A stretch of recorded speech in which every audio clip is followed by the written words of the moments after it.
Puji nama Tuhan. Tiada yang lebih indah kalau pada pagi hari ini kita boleh ada di tempat ini, bersuka cita meninggikan nama Tuhan. Puji Tuhan. Selamat, kita akan mengikuti ibadah kita pada saat pagi hari ini. Kita akan mengikuti ibadah pada hari Minggu tanggal 16 Agustus 2020. Terlebih dahulu kita akan sama-sama berdoa. Terima kasih Tuhan. Terima kasih untuk setiap berkat yang Tuhan berikan dan kesempatan yang Tuhan berikan dalam kehidupan kami. Kalau pada pagi hari ini Tuhan, kami bersama-sama boleh kembali beribadah, mengucap syukur, menaikkan pujian syukur kami atas kebaikan dan berkat yang Tuhan berikan dalam kehidupan kami. Kami menyerahkan ibadah kami pada pagi hari ini ke dalam tangan Tuhan. Biarlah Tuhan yang memimpin ibadah kami dari awal, pertengahan hingga pada akhirnya. Terima kasih Bapa yang baik. Kami menyerahkan ke dalam tangan Tuhan. Hanya di dalam nama Tuhan Yesus Kristus. Haleluya. Amin. Puji nama Tuhan. Mari kita sama-sama bangkit berdiri. Kita mau angkat pujian. Ku berdiri di tengah umat-Mu Tuhan.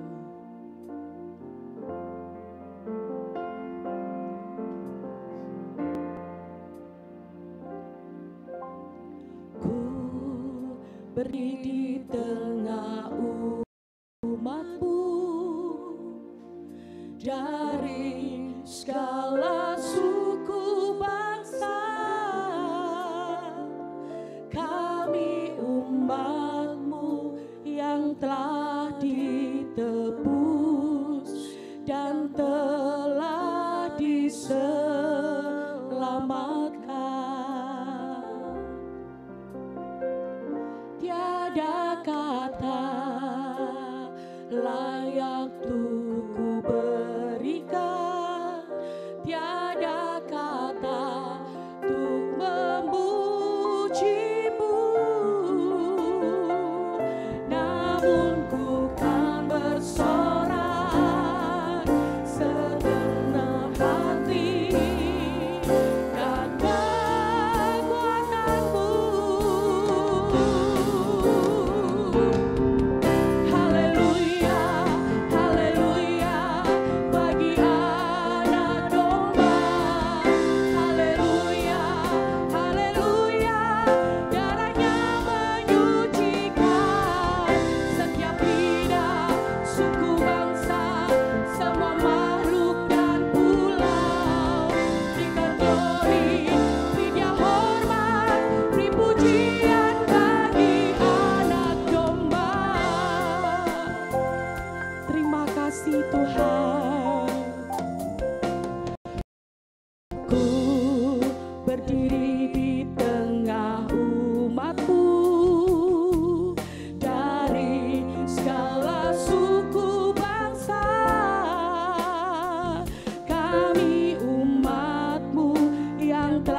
semua makhluk dan pulau. Berikan glory, beri Dia hormat, beri pujian bagi anak domba. Haleluya anak domba. Amin, haleluya Yesus. Haleluya. Setiap lidah, suku bangsa, semua makhluk dan pulau. Berikan glory, beri Dia hormat, beri pujian bagi anak domba. Haleluya, bagi anak domba. Haleluya, haleluya, darahnya menyucikan. Setiap lidah, suku bangsa, semua makhluk dan pulau.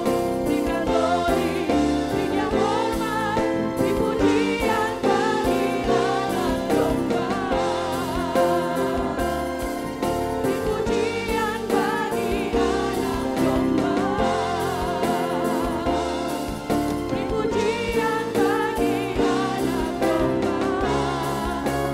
Yesuslah Sang Raja.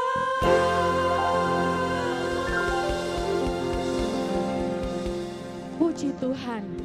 Silakan duduk Bapak Ibu Saudara yang terkasih. Kita bersyukur kita boleh ada di negara Indonesia. Pada minggu hari ini kita akan sama-sama berdoa buat bangsa dan negara kita. Buat bangsa Indonesia, buat negara Indonesia. Supaya Tuhan memberikan pemulihan untuk setiap bencana yang terjadi di negara kita Indonesia.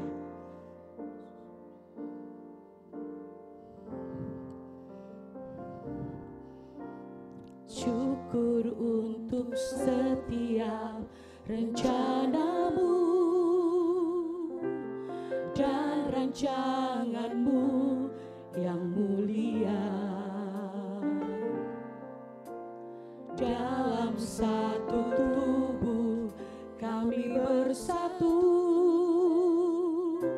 menjadi duta kerajaanmu. Ku ucapkan berkat atas Indonesia, biar kemuliaan Tuhan akan nyata bagi bangsa ini. Kami berdiri dan membawa doa kami kepadamu. Sesuatu yang besar pasti terjadi dan mengubahkan negeri kami. Hanya namamu Tuhan ditinggikan atas seluruh bumi. Kami rindu Indonesia dipulihkan Tuhan. Kami rindu melihat Indonesia pulih dari semua problema. Hidup dalam jalan kebenaran-Mu, pancarkan terang kemuliaan-Mu. Ku ucapkan berkat atas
kami Tuhan. Kami rindu Indonesia dipulihkan. Puji nama Tuhan. Kita berdiri bersama-sama. Kita akan melepaskan kuasa Tuhan. Kuasanya yang telah mempersatukan kita. Kuasanya yang telah memerdekakan kita.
Bersyukur untuk kebaikan dan pembebasan yang Tuhan berikan dalam kita.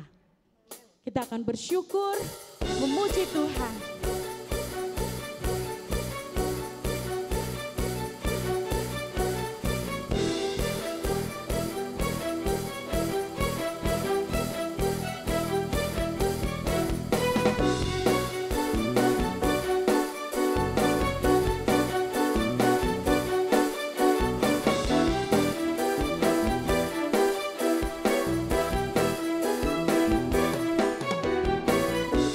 Syukur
Silakan duduk Bapak Ibu yang terkasih.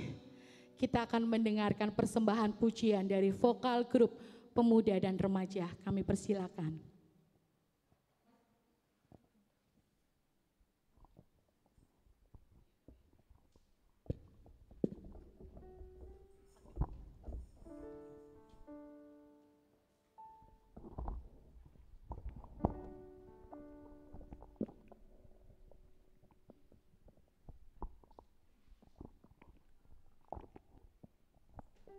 Haleluya. Puji Tuhan. Haleluya.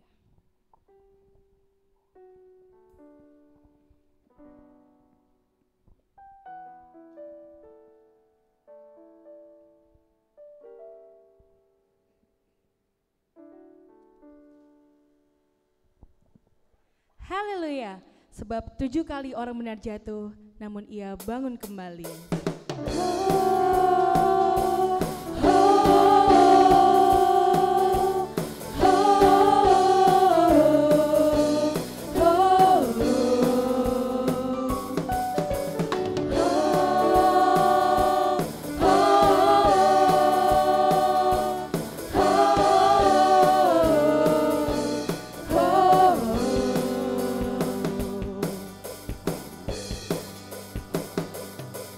Tuhan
Puji Tuhan, tangan Tuhan selalu menopang kita, sehingga kita tidak akan sampai jatuh tergeletak.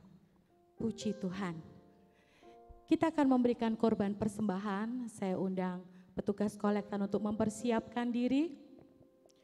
Bagi Bapak dan Ibu yang menyaksikan ibadah secara online, persembahan dan perpuluhan dapat diberikan melalui rekening yang sudah tertera di layar kaca Anda.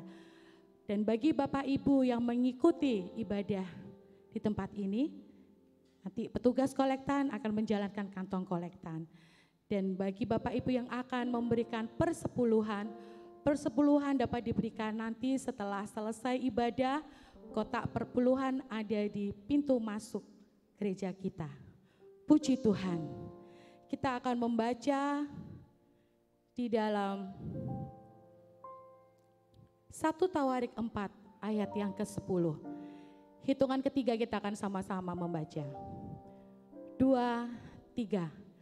Yabes berseru kepada Allah Israel, katanya, kiranya engkau memberkati aku berlimpah-limpah dan memperluas daerahku, dan kiranya tanganmu menyertai aku, dan melindungi aku daripada malapetaka, sehingga kesakitan tidak menimpa aku. Dan Allah mengabulkan permintaannya itu. Kita akan berdoa. Kita berdoa. Terima kasih ya Bapa atas segala berkat-Mu dalam kehidupan kami. Kalau sebentar kami akan memberikan korban persembahan ya Bapa, Kau memberkati setiap persembahan kami. Engkau juga memberkati para kolektan yang akan menjalankan kolektan pada pagi hari ini. Biarlah di masa mudanya mereka semakin setia melayani Engkau ya Bapa. Terima kasih Tuhan, terima kasih. Kami akan memberikan persembahan dengan penuh sukacita. Dalam nama Tuhan Yesus Kristus kami sudah berdoa dan mengucap syukur. Haleluya, amin. Doa Yabes.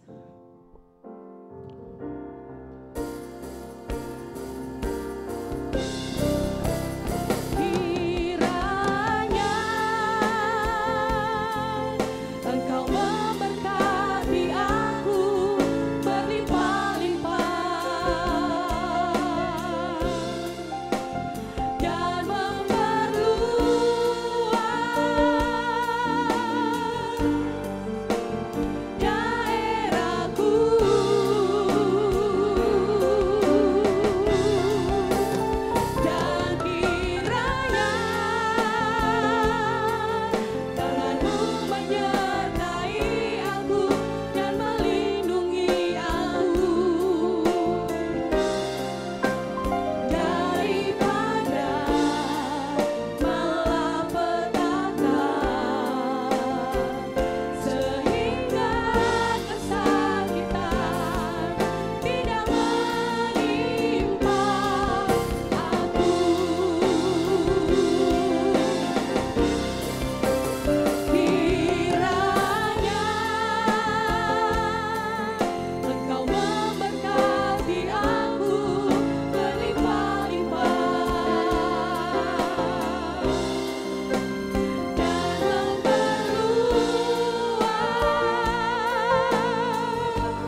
Puji Tuhan. Tuhan memberkati setiap persembahan yang Bapak Ibu berikan. Kita siapkan hati kita untuk mendengarkan firman Tuhan. Kita akan sama-sama berdiri. Kita akan menyiapkan hati kita untuk ditaburi oleh firman Tuhan. Kuasanya, kuasa firman itu yang hebat, mampu memulihkan kita, mampu mengubah hidup kita. Amin Yesus.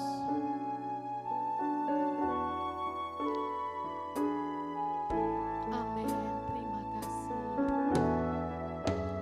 Betapa hebat kuasanya bagi kita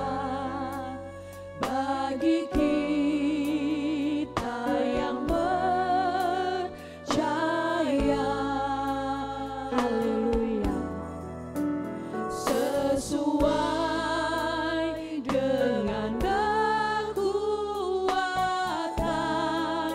kuasanya, betapa hebat kuasa Tuhan. Betapa hebat kuasanya bagi kita,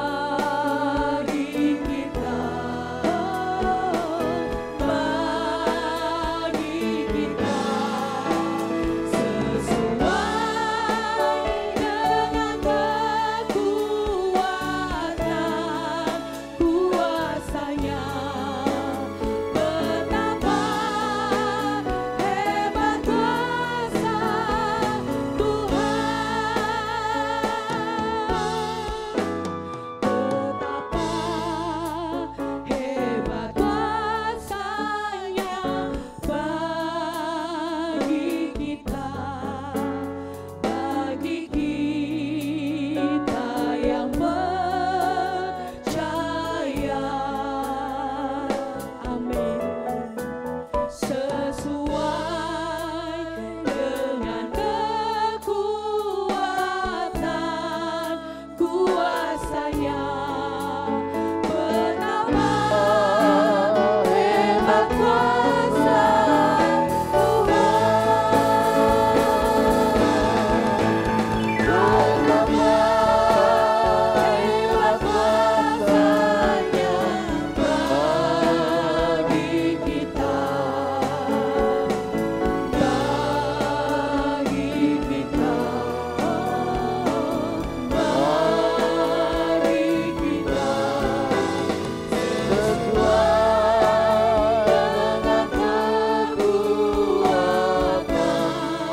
kuasanya, betapa hebat kuasa Kita andalkan kuasa Tuhan.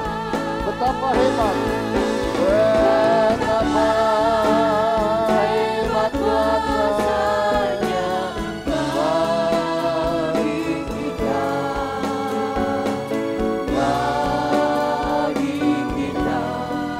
oh bagi kita, sesuai dengan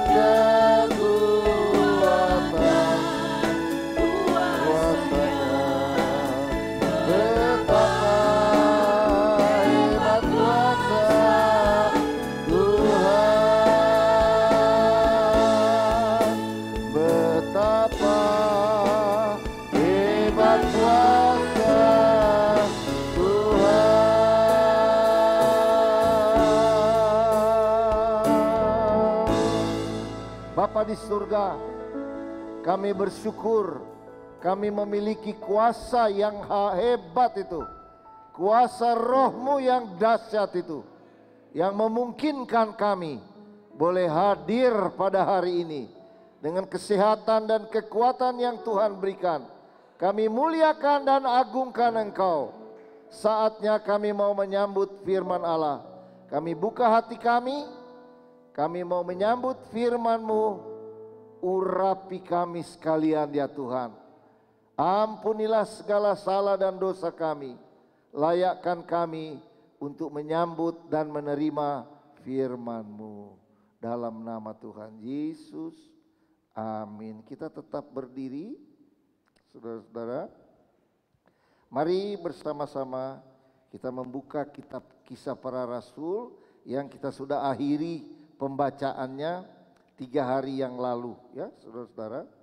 Dan pada bagian-bagian yang terakhir mulai pasal 13 sampai pasal yang ke-28, kita lihat di sana tentang perjalanan Paulus yang sungguh dahsyat. Saudara-saudara ya, saya memulai dengan pasal 13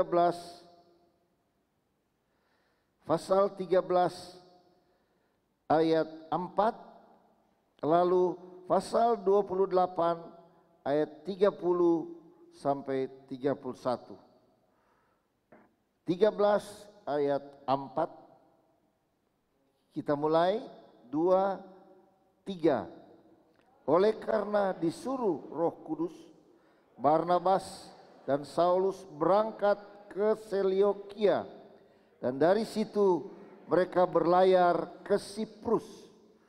Sekarang pada akhir dari kitab ini, ayat 30 dan ayat 31. Mari kita membaca bersama-sama. 2, 3. Dan Paulus tinggal 2 tahun penuh di rumah yang disewanya sendiri itu. Ia menerima semua orang yang datang kepadanya dengan terus terang, tanpa rintangan apa-apa. Ia memberitakan kerajaan Allah dan mengajar tentang Tuhan Yesus Kristus. Silakan duduk Bapak Ibu, saudara-saudara sekalian. Pada pembacaan kita di 28 pasal kitab Kisah Para Rasul, maka kita memulai dengan bagaimana umat-umat Tuhan dipenuhkan oleh Roh Kudus. Ya. Gereja mula-mula alami satu kuasa yang dahsyat, yang luar biasa. Lalu muncullah beberapa rasul-rasul yang besar. Kalau kita ikuti di dalam kitab Kisah Para Rasul ini, tidak mengapa kalau saya menonjolkan 2 rasul yang besar, Petrus dan Paulus. Kita semua tahu bahwa Paulus bukanlah termasuk dari 12 murid atau 12 rasul, tetapi dia adalah rasul yang berikut sesudah 12 rasul, dan Yudas yang jatuh itu digantikan oleh Matias. Memang tidak terdapat nama Paulus di dalam 12 rasul itu. Tetapi luar biasa, Allah mempunyai rencana yang lain melalui rasul-rasul. Bagian pertama, 12 rasul telah membuka satu jalan hebat. Artinya gereja telah dimulai. Gereja memulai satu peristiwa yang begitu dahsyat, karena ada Roh Kudus yang memimpin gereja itu. Bukan dipimpin oleh organisasi, bukan dipimpin oleh seorang yang hebat, tetapi di bawah kuasa Roh Tuhan. Kita lanjut dalam pembacaan kita dimulai pasal 13, maka pengambil alihan tugas selanjutnya. Kalau 12 rasul dia hanya berkisar di Palestina yang kita sebut Israel itu. Tetapi saudara-saudara, kalau kita ikuti perjalanan Paulus, maka kita membaca dan kita melihat ada 5 perjalanan. memang di dalam Alkitab di bagian terakhir ditulis di sana bagaimana perjalanan Paulus 3 kali. Saudara-saudara ya. Perjalanan pertama itu dimulai dari tahun 46 sampai tahun 49. Itu awal perjalanan Paulus dan dia menuju ke utara lalu ke kiri, ke barat. Saudara-saudara.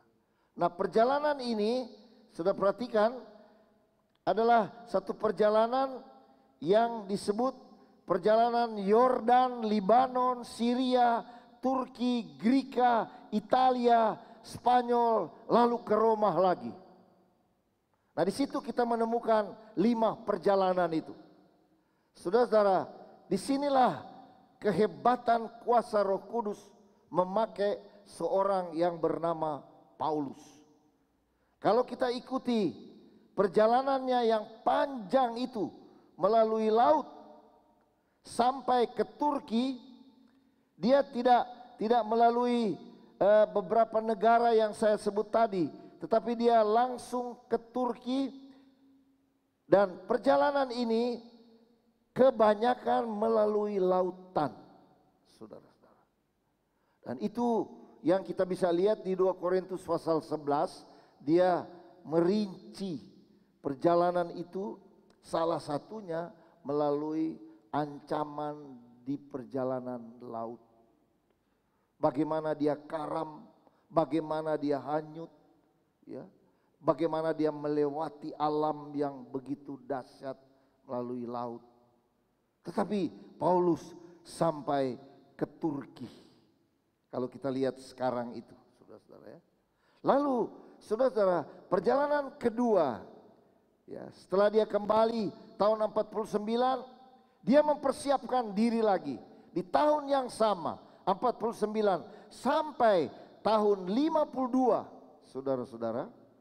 Ini perjalanan ke utara, lalu dia masuk ke Turki, lalu dia ke Greka yang disebut Yunani. Sekarang ini, saudara bisa membayangkan berapa ribu kilometer perjalanan Paulus. Tidak seperti sekarang dengan pesawat, dengan kereta api, tetapi jalan kaki, berperahu, ya, saudara-saudara. Tapi dia berani melewati lautan, melewati daratan yang ganas dengan binatang-binatang buas. Dirinci di 2 Korintus pasal 11. Ini perjalanan yang memakan waktu 3 tahun. Perjalanan pertama memakan waktu 3 tahun melewati Turki. Jadi dia melewati daerah Yordan, Libanon, Syria. Saudara-saudara, luar biasa perjalanan ini. Dan tidak disebut apakah dengan keledai atau berjalan kaki. Perjalanan yang panjang. Tapi apa arti perjalanan? Apakah melancong? Apakah pariwisata? Bukan. Baca kitab Kisah Rasul. Memberitakan Yesus. Dia membawa berita keselamatan. Dia membawa berita Injil yang disebut Evangelion. Kabar baik. Membawa berita kepada orang-orang yang belum pernah mendengar. Bahkan orang-orang Yahudi yang sudah tahu nama Mesias itu, tapi mereka tidak mengakui dia sudah datang. Ini berita yang Paulus beritakan, saudara-saudara, di 2 perjalanan itu. Sama juga perjalanan yang ketiga, dia ada waktu. Jadi 49 sampai 52 itu jalan kedua. Perjalanan ketiga setahun kemudian 53 sampai 57, 4 tahun. Saudara-saudara, nah ini perjalanan yang dilewati seperti tadi Syria, Libanon, lalu dia ke Turki, baru dia belok ke daerah Greka atau Yunani. Ini perjalanan yang panjang karena dia memeriksa jemaat-jemaat yang dia lahirkan. Saudara-saudara, luar biasa. 11 jemaat dia lahirkan. Kurang lebih 11, kalau salah mungkin bisa diperbaiki. Tapi saudara perhatikan, seorang yang sangat dahsyat, saudara-saudara. Dia ke Greka, ke Yunani melalui bagian atas. Jadi dia melalui Yordan, Libanon, Syria, lalu Turki. Nah di Turki itu dia menyeberang lagi ke Greka, ke Yunani dengan perahu. Perjalanan yang panjang memakan waktu 4 tahun. Jadi sudah berapa tahun? Saudara lihat di sini 46 sampai 57. Sudah 11 tahun dia masuk ke negara-negara lain. Dan apa yang dia hadapi? Musuh. Penderitaan.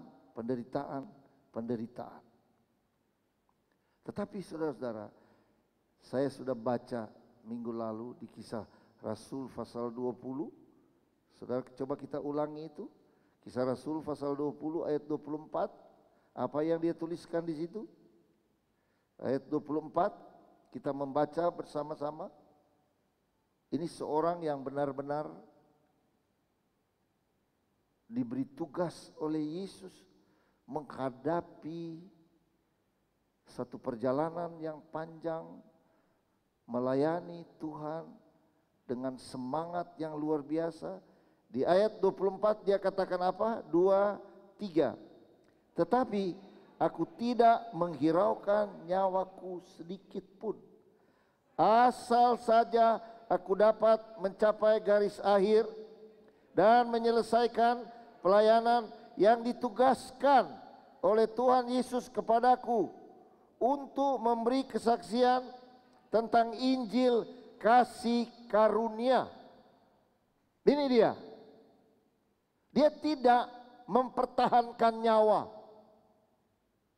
Dia tidak menyayangi nyawanya. Saudara bisa membayangkan agama-agama lain, mereka berani mati untuk agamanya. Berani kehilangan nyawa, bunuh diri, bom bunuh diri untuk nyawa, untuk agamanya. Ada juga iming-iming nanti besok di sana dapat apa. Ya. Itu kita lihat segi positifnya di soal seorang yang militan bagi tugasnya itu. Kita ambil positifnya itu. Nah Paulus dia mengatakan, aku tidak menyayangkan nyawaku. Aku melaksanakan tugas yang dipercayakan oleh Tuhan Yesus yang langsung dalam perjalanan ke Damaskus atau Damsik itu. Tuhan tangkap dia dan Tuhan jadikan dia sebagai alat untuk pemberitaan Injil yang dahsyat dan luar biasa itu. Saudara perhatikan, di 3 perjalanan ini, di 11 tahun itu, dia sudah menjalani satu perjalanan yang panjang, terisi dengan hal-hal yang sangat mulia. Terisi dengan perjalanan yang terisi dengan hal-hal yang sangat indah di pemandangan Tuhan. Yesaya dan Paulus juga mencatat itu di kitab Roma. Betapa indahnya telapak kaki orang yang membawa kabar kesukaan. Hari ini di Ketintang ada seorang bapak umur 89 tahun. Dia salah satunya yang masuk di daftar Ketintang yang bersama istri dan anaknya yang pertama wanita. Begitu setia karena perjalanan dari Raja Wali ke Ketintang. Bapak ini meninggal kemarin umur 89 tahun. Sebentar jam 2 dia akan dikebumikan. Kita bisa lihat ada satu perjalanan yang pendek. Tetapi satu keluarga ini dengan 7 anak diselamatkan. Semua anak-anak ada di Ketintang sampai hari ini. Sudah beranak cucu cicit karena berita Injil itu. Haleluya, saudara-saudara. Saudara coba menarik hal-hal yang suci dan mulia ini. Bagaimana perjalanan hidup kita? Berapa ribu kilometer telah kita lalui? Berapa tahun kita telah hidup? Berapa banyak waktu? Berapa banyak kilometer? Berapa banyak hari? Berapa banyak tahun yang telah kita lewati?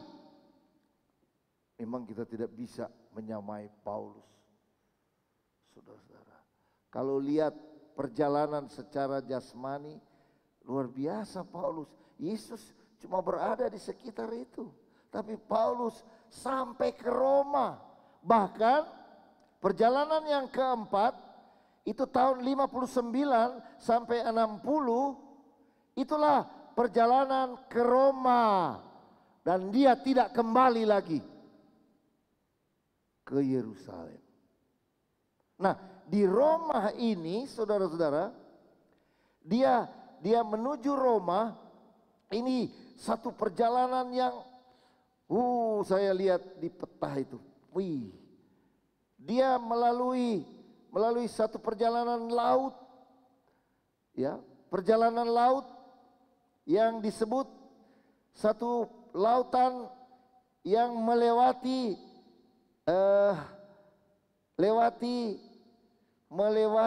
satu tempat disebut Pelabuhan Indah di Pulau Kreta. Lalu dia masuk di Sirakusa, di Rhegium, di Puteoli, di Forum Appius. Lalu dia menuju ke Roma dengan kapal kayu.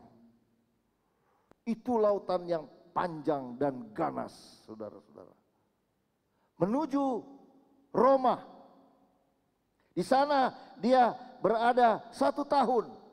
Lalu saudara perhatikan, dari Roma ini dia ke Spanyol. Kalau saudara melihat di dalam kitab Roma pasal berapa itu Roma? 15 ayat 28, dia telah merencanakan ke Spanyol. Dan saudara tahu, ke Spanyol itu dia harus melewati beberapa negara, melewati Swiss dan Prancis sekarang itu. Saya tidak tahu Swiss dulu itu apa. Tapi kalau memang dia ke utara, dia harus ke Swiss dulu. Tapi kalau dia ambil jalan pentas, dia hanya melalui Prancis lalu tembus ke Spanyol. Itu tidak diberitakan apa dengan laut atau dengan perjalanan darat. Nah, dari Spanyol baru dia kembali ke Roma, dan di Roma itulah dia mati, kepalanya dipenggal. Mati syahid bagi Tuhan. Kita mungkin bertanya, dia sudah kerja baik buat Tuhan, kenapa dia mati terbunuh? Itulah cara-cara Tuhan. Kematian turut mendapat bagian dalam. Aduh, luar biasa Paulus. Dia mencintai jemaatnya itu, saudara. Dia doakan mereka dengan senang, ya, dengan sukacita. Kenapa? Jemaat ini turut dalam penginjilan. Dia sudah ada di tempat lain. Jemaat ini masih turut dengan apa? Tentu pasti dengan doa. Tapi kedua, dengan pemberian-pemberian untuk Paulus bisa meneruskan perjalanan. Jemaat yang cinta kepada gembalanya Paulus. Tetapi yang kita lihat bagaimana Paulus terhadap jemaat itu salah satu. Coba saudara lihat juga Roma pasal 1 ayat 9. Roma pasal 1 ayat 9. Mari kita baca ayat ini. 2, 3. Karena Allah yang kulayani dengan segenap hatiku dalam pemberitaan Injil anaknya adalah saksiku bahwa dalam doaku aku selalu mengingat kamu. Ayat 10. Aku berdoa semoga dengan kehendak Allah aku hanya beroleh kesempatan untuk mengunjungi kamu. Itu dia sudah berada di Spanyol. Dia mau kembali, dia mau ketemu mereka lagi. Ada apa? Ada rasa cinta kepada jemaat. Saudara-saudara, Paulus di pasal 4 Filipi, sukacitaku, mahkotaku adalah jemaat, hasil taburannya.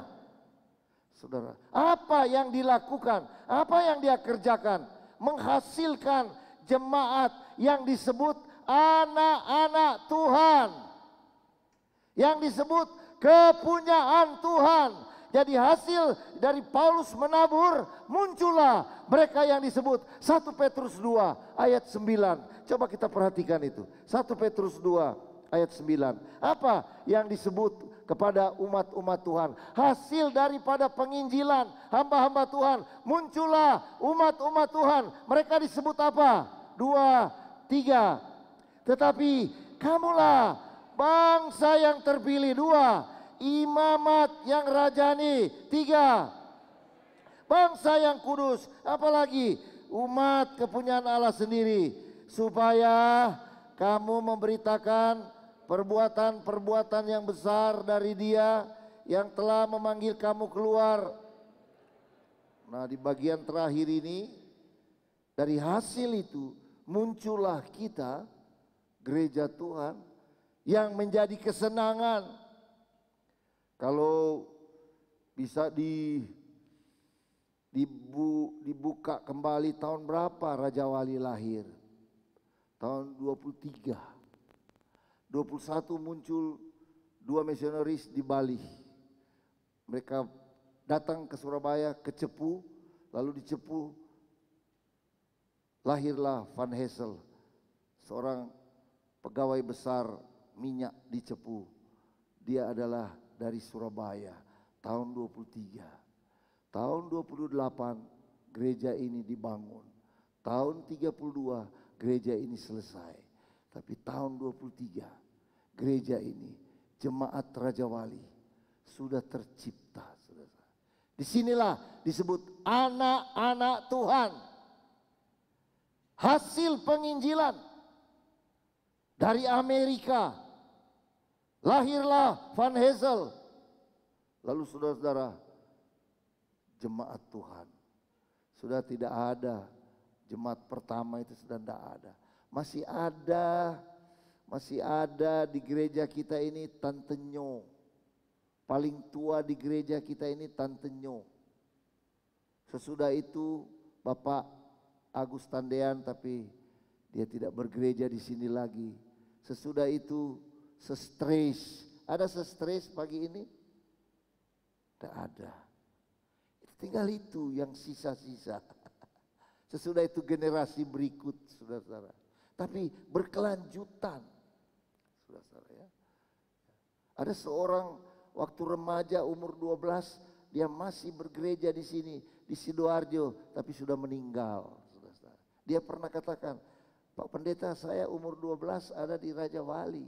Saya remaja di Raja Wali tahun 40-an. Ini kita ini disebut anak-anak Tuhan. Siapa yang percaya kepadanya disebut anak-anak Tuhan. Saudara percaya saudara anak Tuhan? Kalau saudara lihat di suratan Paulus disebut orang-orang kudus. Berani menerima predikat orang-orang kudus? Betul, kita ini orang-orang yang disucikan, dikuduskan untuk Tuhan. Baca di 1 Petrus tadi dikatakan apa di bagian terakhir? Ini yang penting bagi kita. Di 1 Petrus 2 ayat 9 bagian terakhir, coba tampilkan itu. Yang telah memanggil kamu keluar dari kegelapan kepada terangnya yang ajaib. Terus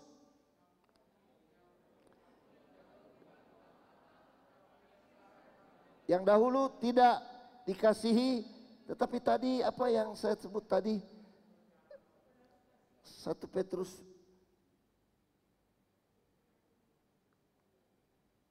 Sebentar.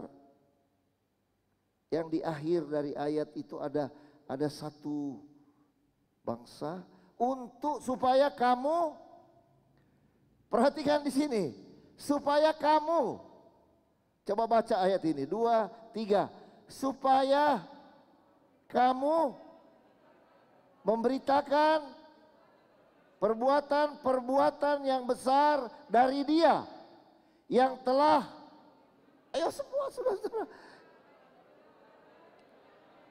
Nah, ini ada tugas kita ini.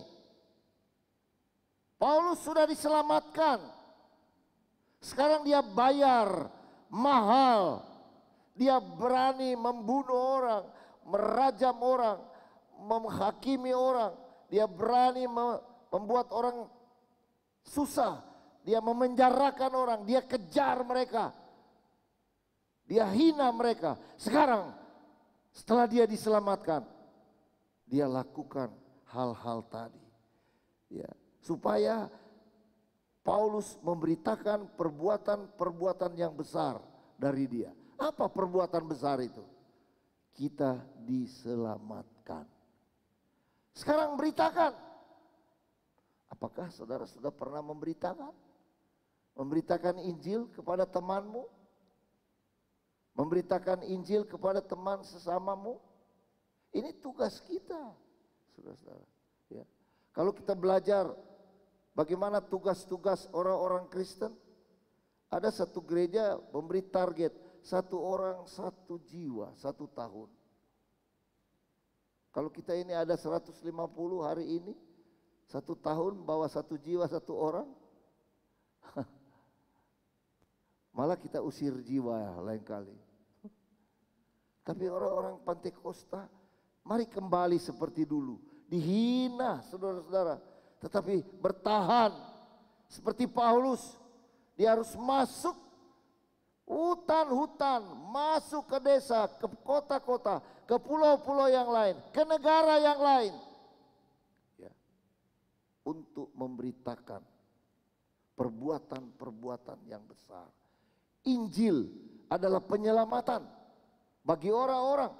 Saudara-saudara, ya. Luar biasa. Lahirlah jemaat-jemaat karena pelayanan pekabaran Injil dari Paulus. Sampai di Greka, sampai di Roma, sampai di Spanyol. Perjalanan yang begitu panjang, tetapi mempunyai arti, mempunyai dampak yang luar biasa, saudara-saudara ya. Mempunyai dampak yang luar biasa. Sekarang saya mau lihat di ayat 30 dan ayat 31 itu. Apa arti daripada 2 ayat ini? Paulus tinggal 2 tahun penuh di Roma. Sejarah gereja mula-mula yang dicatat Lukas berakhir di sini. Ya, Lukas sebagai dokter, dia mencatat sejarah gereja mula-mula ini. Hal yang terjadi kemudian atas Paulus. Jadi rupanya Lukas mengikuti perjalanan Paulus, kehidupan Paulus. Dia menyaksikan. Pada umumnya dipikirkan sebagai berikut. Paulus tetap di penjara selama 2 tahun. Betul. Dia menyewa rumah itu tapi dia di penjara. Dia dikawal oleh prajurit Roma. Tetapi saudara-saudara, dia di penjara, dia tidak bisa bergerak begitu leluasa. Tetapi dia menginjil. Di mana ada orang-orang datang, dia memberitakan Injil. Dia diperbolehkan menerima tamu dan memberitakan Injil kepada mereka. Saudara-saudara, selama masa ini Paulus menulis surat.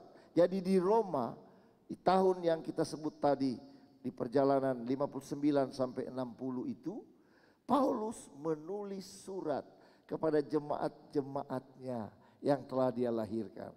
Pertama, jemaat Efesus, jemaat Filipi, jemaat Kolose. Saudara tahu bahwa Efesus dan Kolose 2 jemaat yang berdekatan. Kepada Filemon, seorang yang telah berbuat salah kepada siapa? Filemon lawan bukan Filemon. Dia menyurat kepada Filemon yang telah disakiti oleh siapa? Onesimus, ya, Onesimus. Jadi Filemon dapat surat dari penjara, karena di penjara dia menemukan Onesimus sudah lari, saudara-saudara. Lari, perjalanannya jauh, saudara. Lalu sekitar tahun 63 Paulus dibebaskan. Untuk beberapa tahun setelah itu Paulus melangsungkan perjalanannya pekabaran Injil, dan di situ disebut dia ke Spanyol. Roma 15 ayat 28. Selama masa itu Paulus menulis surat ke Timotius dan Titus. Jadi dalam perjalanannya di Spanyol dia menulis surat, atau kembali dari Spanyol.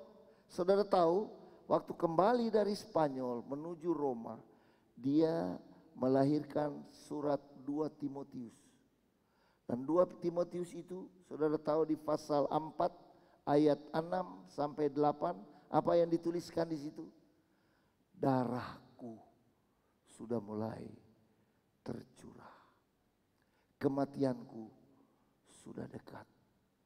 Oh, merinding saudara. Perjalanan yang panjang.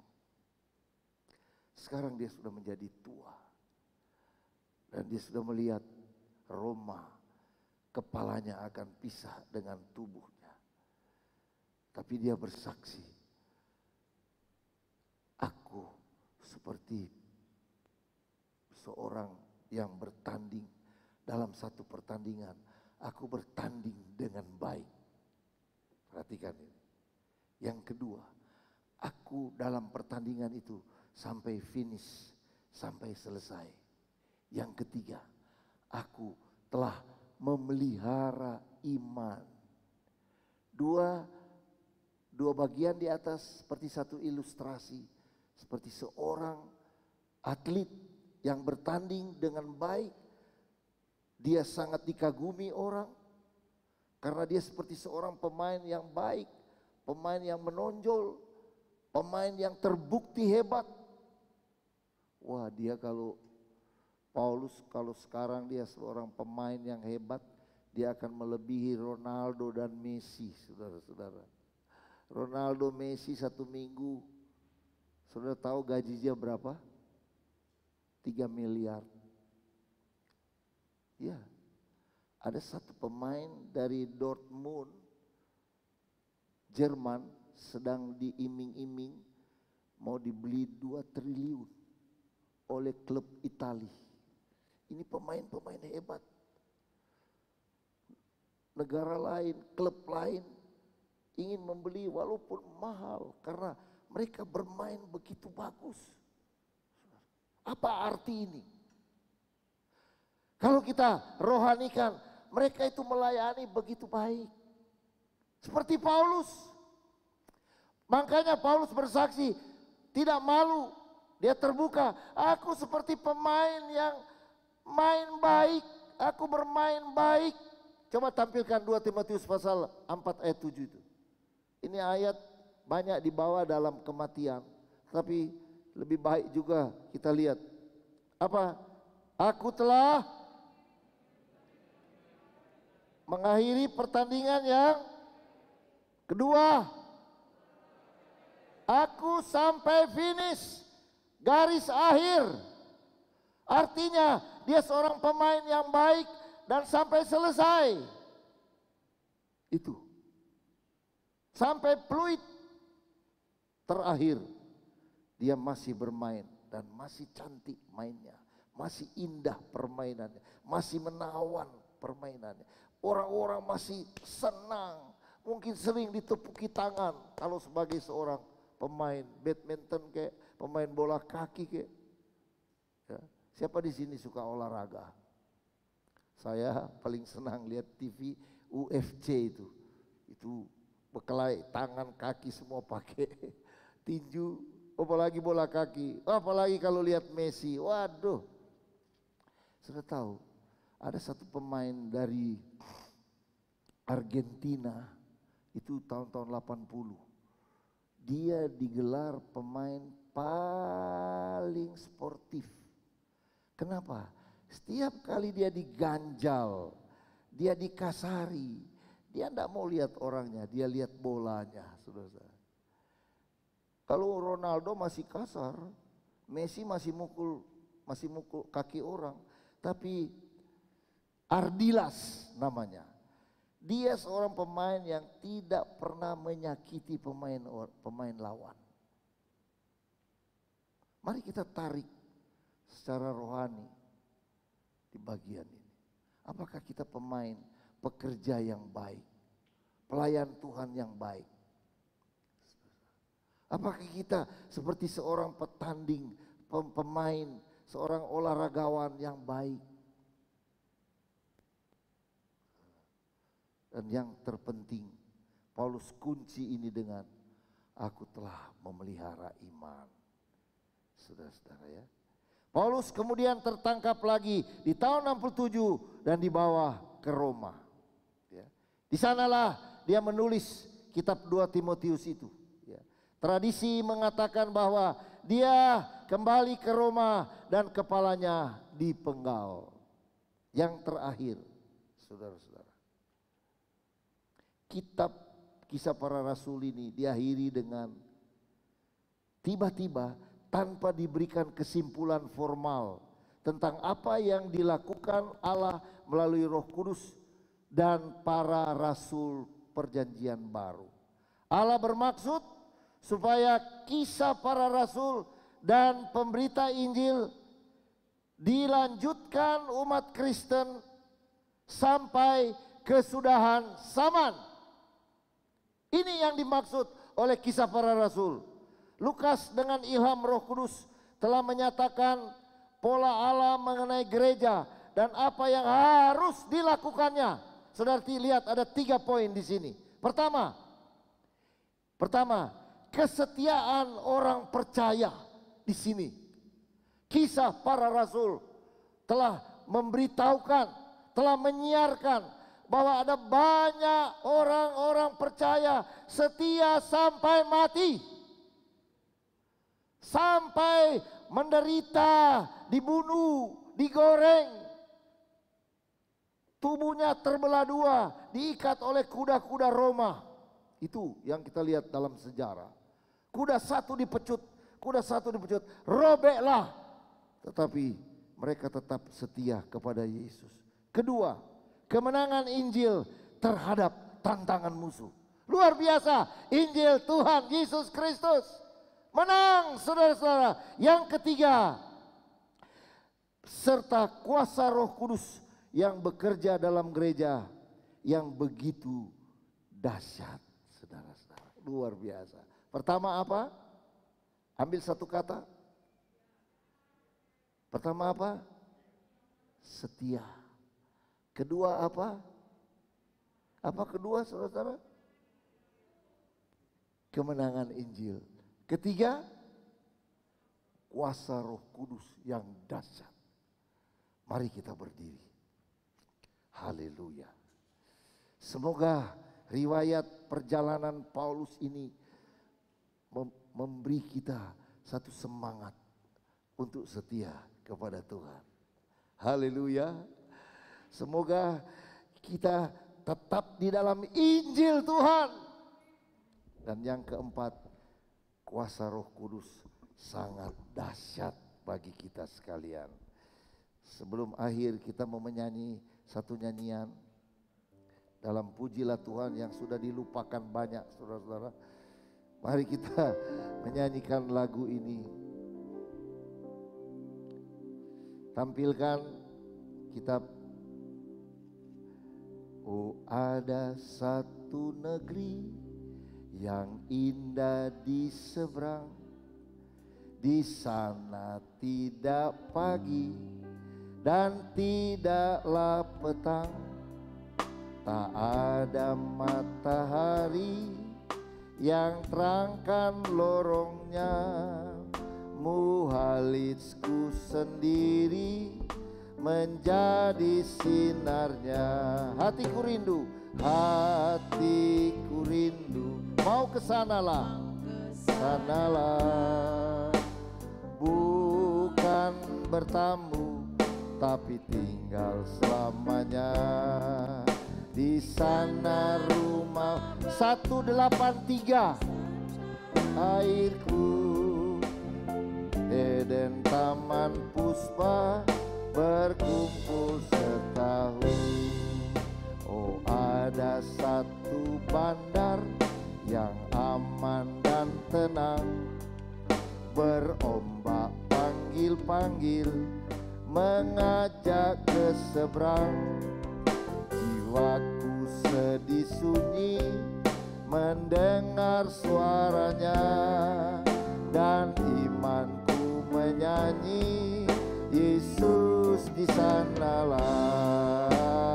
Hatiku rindu mau ke sanalah, bukan bertamu tapi tinggal selamanya. Di sana rumah Bapa, yakni tanah airku. Di Eden taman puspa berkumpul sertali. Oh, ada satu pantai gemilang dan permai, pesisirnya melambai yang jauh tercerai.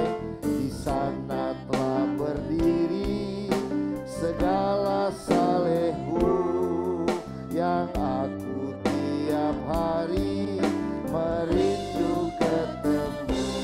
Oh, hatiku rindu mau ke sanalah, bukan bertamu tapi tinggal selamanya. Di sana rumah Bapa, yakni tanah airku. Di Eden taman puspa berkumpul setahun. Paulus, perjalanan yang panjang tapi diakhiri dengan iman yang kokoh. Aku telah memelihara iman. Sidang jemaat, ada banyak tabrakan yang sedang dibuat untuk kita hari-hari ini. Kita digoncang iman kita, tapi berpegang terus pada Roh Kudus. Haleluya. Siapa mau setia sampai akhir, buat janji dengan Tuhan? Siapa mau teguh berdiri sampai akhir perjalanan hidupmu? Saya rindu jemaat semua yang sudah dengar tentang perjalanan Paulus. Ambil apa yang positif, ambil apa yang begitu hebat. Langkah-langkah orang yang membawa kabar sukacita indah di pemandangan Tuhan. Haleluya, haleluya. Mari kita berdoa, kiranya Roh Kudus kuatkan kita.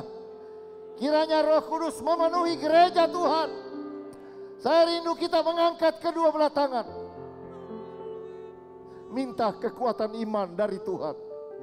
Jangan ada yang jatuh. Jangan ada yang tinggalkan Tuhan. Jangan ada yang tergoda dan kalah. Berjalan terus. Haleluya. Berjalan terus. Berjalan terus, saudara-saudara. Minta bimbingan Roh Kudus. Jangan tinggalkan Tuhan. Pelihara imanmu. Haleluya, haleluya, haleluya. Haleluya, haleluya, haleluya. Tuhan pelihara kita, Tuhan jaga kita, Tuhan lindungi kita. Haleluya, haleluya, haleluya. Saudara, kalau angkat tangan sungguh-sungguh, minta kekuatan iman dari Tuhan. Oh, haleluya, haleluya. Perjalananmu masih panjang, tapi bagaimana Roh Kudus memimpin Paulus? Roh Kudus pimpin gereja Tuhan. Haleluya, haleluya, haleluya. Terus berdoa. Kita jangan dibatasi itu oleh waktu.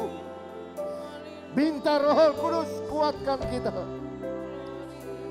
Pimpin kami gereja-Mu Tuhan. Lindungi kami gereja-Mu ya Tuhan. Urabasatakanamaya rabasatakan. Urabakatakasana rabatakurabaya rasarabatara. Haleluya, haleluya, haleluya Tuhan. Berdoa, berdoa, berdoa, berdoa.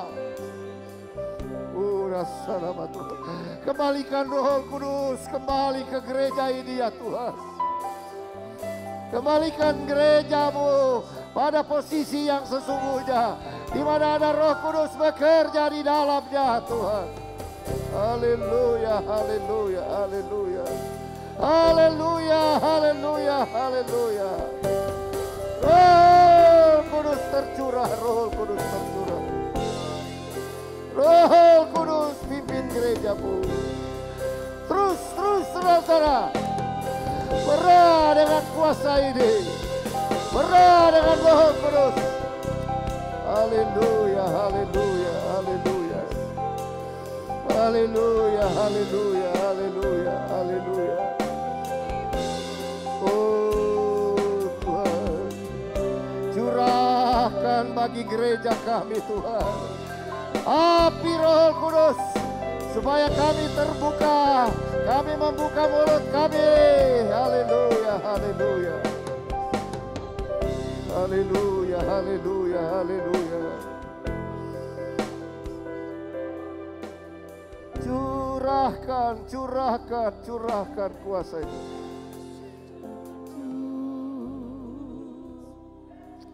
Terima kasih Tuhan buat firman-Mu. Tanamkan firman-Mu.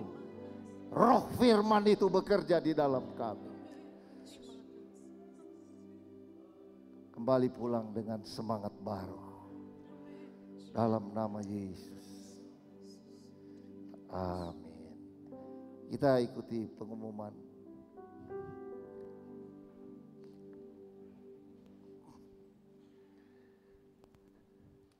Puji Tuhan, kita sudah kembali dikuatkan oleh firman Tuhan. Dan sebelum kita akan mengakhiri ibadah kita akan mendengarkan beberapa pengumuman yang akan disampaikan. Pembacaan Alkitab kita pada minggu hari ini, tanggal 16 Agustus 2020, telah sampailah di kitab Roma pasal yang kedua. Dan sampai di minggu depan, minggu 23 Agustus 2020, kita telah sampai di kitab Roma pasal yang ke-9. Doa puasa massal akan dilaksanakan pada hari Sabtu, tanggal 22 Agustus 2020, pukul 15 sampai pukul 17, bertempat di Main Hall GPDI Raja Wali. Ibadah raya kita akan bertemu kembali pada hari Minggu, tanggal 23 Agustus 2020. Sesi yang pertama dimulai dari pukul 7.30 sampai pukul 9, diikuti dengan live streaming juga. Lalu sesi yang kedua mulai pukul 10 sampai pukul 11.30. Selamat ulang tahun di bulan Agustus pada tanggal 16 Agustus, Bapak Ferdinand P.J. Tangka. Pada tanggal 19 Agustus, Ibu Ani Elda Nauta.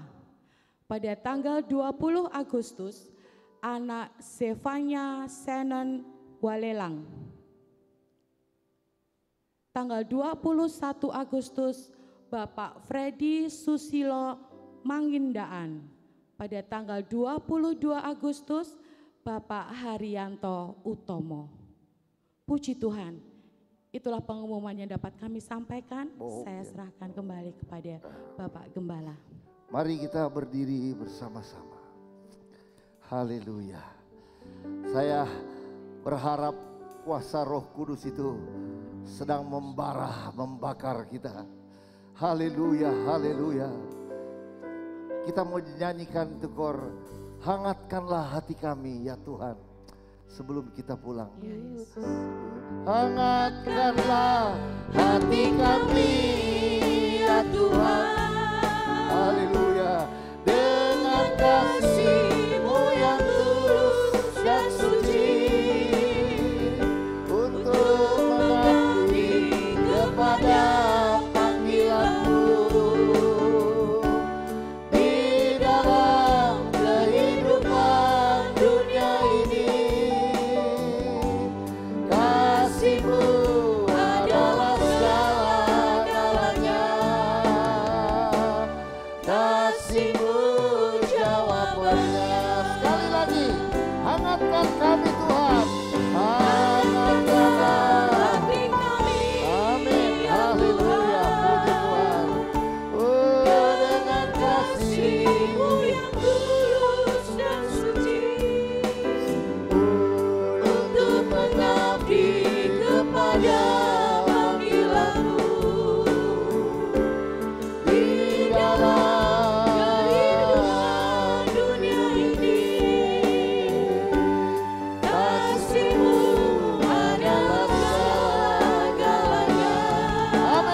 Kami boleh melalui ibadah yang diberkati oleh Tuhan. Kekasih-kekasih yang berulang tahun pada minggu ini, oleh kasih karunia-Mu Engkau tambahkan 1 umur. Tuhan, kiranya hidup mereka berarti di hadapan Tuhan. Setahun yang akan dihadapi mereka berarti di hadapan Tuhan. Membawa mereka untuk memberitakan hal-hal yang besar yang Tuhan telah kerjakan melalui mereka sekalian. Dari tempat ini kami berdoa bersama-sama. Kami usir virus yang jahat ini dalam nama Yesus. Pergi dari tempat ini, dari ruangan ini, dari halaman gereja ini. Pergi dari rumah kami masing-masing, di tempat kami bekerja, di tempat-tempat kalau anak-anak mulai sekolah. Tuhan, jauhkan virus-virus yang jahat ini dalam nama Yesus. Kiranya kami boleh sehat. Mereka yang sedang sakit, mereka yang sedang tak berdaya, Tuhan kiranya menolong dan menyembuhkan mereka. Sekarang saudara-saudaraku, kembalilah ke rumah masing-masing. Kembalilah dengan membawa berkat dari Allah Bapa, kasih karunia di dalam Yesus Kristus, pimpinan persekutuan oleh Roh-Mu yang suci, menyertai kita semua mulai siang ini sampai Maranatha. Dalam nama Tuhan Yesus Kristus. Haleluya. Selamat pulang ke rumah masing-masing. Sampai berjumpa pada